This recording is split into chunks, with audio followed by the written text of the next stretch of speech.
Bueno, fantástico. Yo creo que es importante empezar a dividir dos cosas acá, ¿no?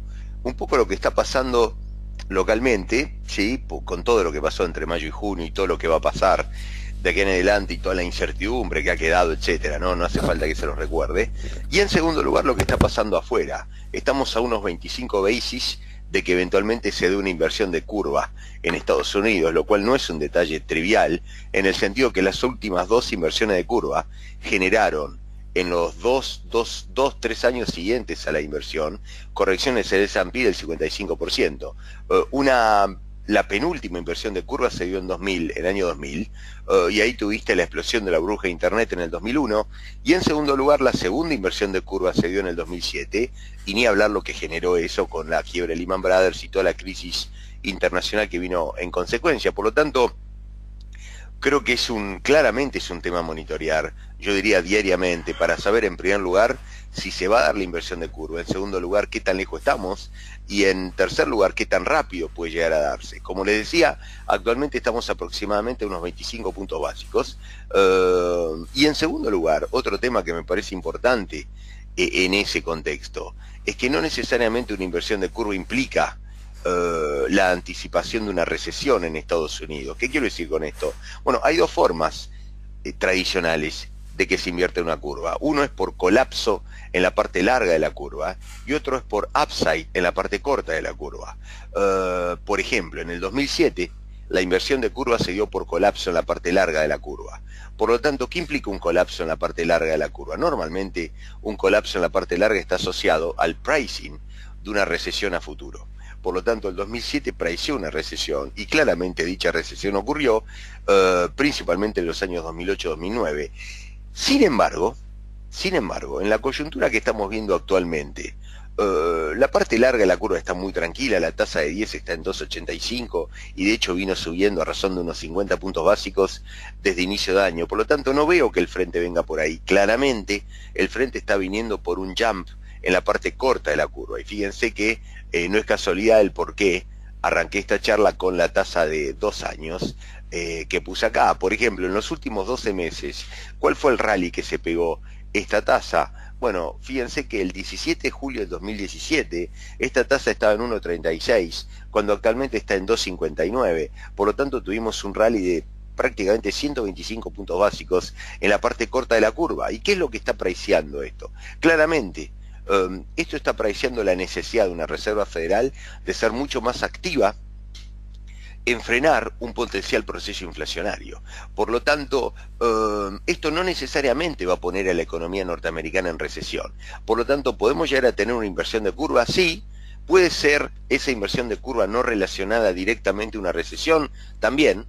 Obviamente, ¿de qué va a depender de que esta inversión de curva no termine siendo recesiva? Bueno, de qué tan astuta, de qué tan eficaz sea la Reserva Federal en intentar frenar un proceso inflacionario, al mismo tiempo de no enfriar lo suficientemente a la economía norteamericana como para que entremos en recesión. Como siempre, el margen de acción que tiene la Fed es muy chico, es muy acotado, pero bueno, siempre se mueve en estas dimensiones. Por lo tanto, como primer conclusión de la charla doy, la inversión de curva, si se da, no necesariamente tiene que ser recesiva, y ahí vienen las consecuencias que puede tener esto para mercados emergentes. Si se llegase a dar una inversión de curva, también es cierto que se daría en condiciones distintas a otros momentos. ¿En qué sentido? Por ejemplo, como les decía, las últimas dos inversiones de curva generó reacciones negativas fuertes en el S&P.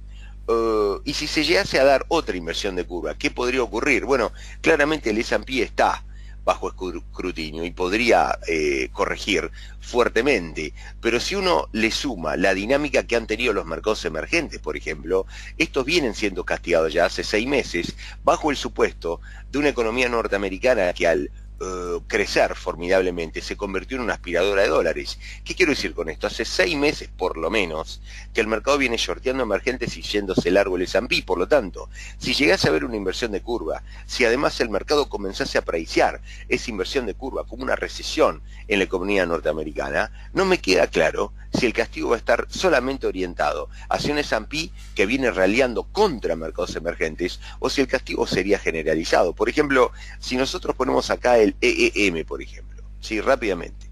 Y si abajo ponemos el S&P y calculamos la performance relativa de estos dos instrumentos, por ejemplo, si yo me fijo la relative performance que han tenido estos dos en el último año, ¿sí? En el último año, bueno, fíjense que emergentes contra el S&P está 12% negativo. Por ejemplo, si vamos al EWZ, ¿sí? Si vamos al EWZ, Brasil contra el S&P, 21% negativo.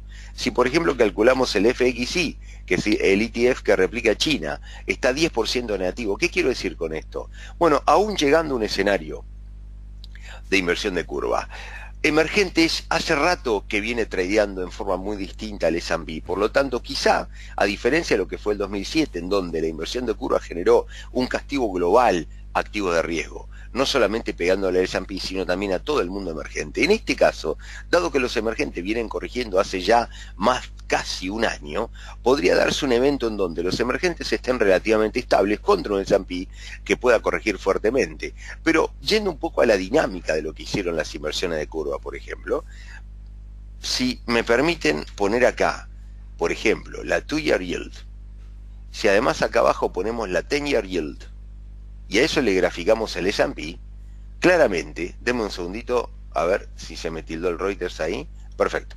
Si ahora le ponemos la US 10-year yield, rápidamente, y finalmente metemos al S&P, muy bien, metemos al S&P acá, fantástico, y le sacamos el relative performance y vamos a absolute price, perfecto. Vamos a notar, por ejemplo, que en la primera inversión de curva que se da, vamos a poner acá 20 años. Por lo tanto, me voy a centrar en el año 2000. Bueno, fíjense que aquí, acá, tenemos la inversión de curva. Noten, por ejemplo, que para febrero del 2000 teníamos a la 10-year rindiendo 6.33, la 2-year rindiendo 6.41, ahí está la inversión de curva. No duró casi un año esta inversión de curva. Fíjense que si seguimos a lo largo del 2000, la 10-year está en 6.02, la 2-year en 6.33. Por lo tanto, tuvimos una curva invertida casi por un año. ¿Qué generó eso en el S&P? Bueno, si nosotros vemos el S&P al 1 de septiembre del 2000, ¿sí? El SPY estaba en 152,50 y generó un bear market que casi dura 3 años, llevando al SPY a 80 hacia el 11 de marzo del 2003. Por lo tanto, se comió casi el 50% del valor absoluto del SPY. Si ahora vamos al 2007, por ejemplo, en el 2007 teníamos, a ver si la tenemos por acá, a inicios del 2007, si la memoria no me falla, fíjense que teníamos una 2-year en 4.52, una 10-year en 4.44, por lo tanto también tuvimos una inversión de curva que duró menos.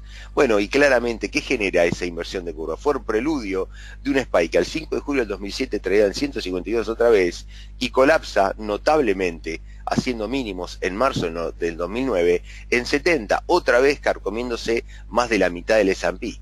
Por lo tanto, es importante tener en cuenta esto, porque obviamente, si se llegase a dar una inversión de curva, si esa inversión de curva se leyese como un evento de aversión global al riesgo, le van a salir a pegar a todo lo que sea equity emergente, quizá por lo que les acabo de decir, en menor medida que en eventos anteriores, pero también a bonos emergentes, mientras dure el alivianamiento de riesgo. Obviamente, si uno se pone a pensar una inversión de curva, ¿qué asset class debería beneficiar en relativo a otros? Bueno, los bonos, en la medida que una 10-year esté bastante tranquila, una vez que depure el evento global, deberían estar bastante tranquilos, en especial por el sacudón que le viene pegando al mercado, a los bonos emergentes, en los últimos 6 meses. Por lo tanto, como primer conclusión de la charla, muchas veces el contexto local nos marea y nos hace olvidar de las cosas importantes que pasan en el mundo. Atentos, faltan 25 basis para que eventualmente se vuelva a invertir la curva norteamericana. Normalmente, cuando hay inversión de curva, las cosas no salen bien en mercados de riesgo. Punto y coma. Vamos al evento, vamos al contexto local. Bueno, en el contexto local yo creo que el gran desafío que tiene este gobierno, especialmente en manos de Caputo, que yo diría que es el que está al mando de la estabilización de las principales variables financieras después del caos que implicó mayo y junio, creo que le viene saliendo bastante bien esto. El mercado de cambios está razonablemente estabilizado. Yo creo que a esta pata le falta un plan de swap de Levax que me sorprendería que no lo pusieran en marcha en los próximos 3-4 meses, en donde espero que vayan aniquilando las Levax, que son instrumentos de cortísimo plazo, y a partir de ese aniquilamiento haya un swap contra deuda en pesos a tasa fija o a tasa variable, veremos, a 2 o 3 años vista. Por lo tanto, si logra generar un swap a tasas en pesos razonables, ese swap tendría que permitir primero la extinción de las Levax, y a partir de la extinción de las Levax el alivianamiento en la parte corta de tasas. Por lo tanto, ir hacia una normalización de tasa de interés y tratar de olvidarnos de las tasas actuales al 50% para ir otra vez transitando un país un poco más normal y dándole oxígeno a la economía real. Claramente el semestre que se viene va a ser un semestre durísimo en términos recesivos, en términos de inflación, en todos los términos que se les ocurran. El año que viene va a ser un año electoral. Me imagino que el plan sería generar un rebote de caras al 2019 apalancado con los 50.000 palos que vienen del fondo. En ese plan es crucial desactivar las Levax en primera instancia. Por lo tanto, si uno trata de analizar, si quieren llamémoslo el plan Caputo de estabilización, a ese plan, que no sabemos bien cuál es, pero uno lo va presintiendo de acuerdo a lo que va viendo, la primera pata del plan fue estabilizar el mercado de cambios. Parecería que lo hicieron. La segunda pata del plan debería ser generar un swap de Levax, extinción de Levax, a cambio de deuda larga en pesos, digamos a 3 meses, a 3 años vista. Esa deuda larga en pesos obviamente debería comprar, entre comillas, la historia de un país mucho más estable a nivel inflacionario y por consiguiente tasas fijas muchísimo más bajas que el 50% actual en la parte corta. Por lo tanto, si ese swap resultase exitoso, terminaríamos swapeando una parte corta con tasas estratosféricamente altas versus una parte larga a 3 años vista con tasas fijas mucho más razonables. Una vez que haces ese swap, ya no tendría sentido tener una tasa de referencia en 50%, eso te permitiría normalizar el mercado monetario y a partir de ahí darle un oxígeno más a una economía real que por cuestiones electorales va a tener que rebotar en el 2019. Por lo tanto, tengo la sensación de que ese debería ser el plan. Tengo la sensación de que en los próximos 3 meses el gobierno debería anunciar mucho más de lo que vino anunciando hasta ahora. Me imagino que el secreto todavía viene por el lado que la principal prioridad fue, en primer lugar, estabilizar un mercado de cambios que había adoptado dimensiones caóticas entre mayo y junio, y junto con ese caos contagió al mercado de equity y al mercado de renta fija.